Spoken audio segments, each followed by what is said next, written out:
The Moon of Litoya. Long ago in the quiet plains of Barotseland, where the Zambezi River moved like a silver serpent beneath the moon, there stood a small village near the sacred forests of the Litoya area. The people there believed that love, like the river, could never truly be stopped. It could only change its path. In that village lived a young boy named Muyauka. He was known for his brave spirit and curious eyes. Every dry season, when the drums of Makishi echoed through the forests, Muyauka would run barefoot through the sandy paths to watch the masked dancers emerge from the sacred bush. One evening, as the red sun disappeared beyond the floodplains, Muyauka joined the crowd gathered around the Makishi arena. Drums thundered like rain clouds, women ululated. Children climbed anthills to see better. Then he saw her, Florence. She stood beside her grandmother carrying a clay pot on her head, her eyes shining brighter than the firelight.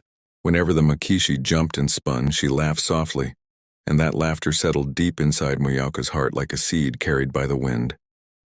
From that night onward, Muyauka found reasons to pass near Florence's home. Sometimes he brought wild berries, sometimes he fetched water with her from the river, sometimes they simply sat beneath the old mubuyu tree, listening to elders tell stories of spirits and kings. As seasons passed, their friendship became love. People in the village would smile when they saw them walking together during moonlit evenings. Even the old women whispered, those two were tied together before birth.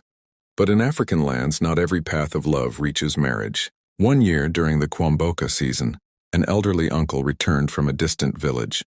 While sharing clan histories around the fire, he mentioned Florence's grandfather's name. Muyauka's mother suddenly fell silent. The fire crackled. The drums in the distance stopped. After many questions and long discussions among the elders, a painful truth was uncovered. Muyauka and Florence belonged to the same bloodline. Though distant in relation, tradition forbade their union. The elders spoke gently but firmly. The river does not marry itself, they said.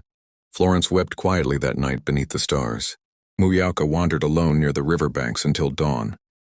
Yet neither cursed tradition, for in Litoya, the wisdom of ancestors carried great weight.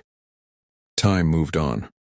Florence was later married to a fisherman from another village. Muyauka married a hard-working woman known for her kindness and respect.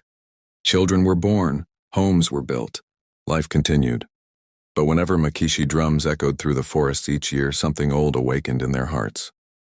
At community gatherings, their eyes still met from across the crowds, not with shame, not with rebellion, but with the quiet sorrow of a love that arrived too early and too deeply. The elders noticed but said nothing, for even they understood that some loves do not die. They simply become stories.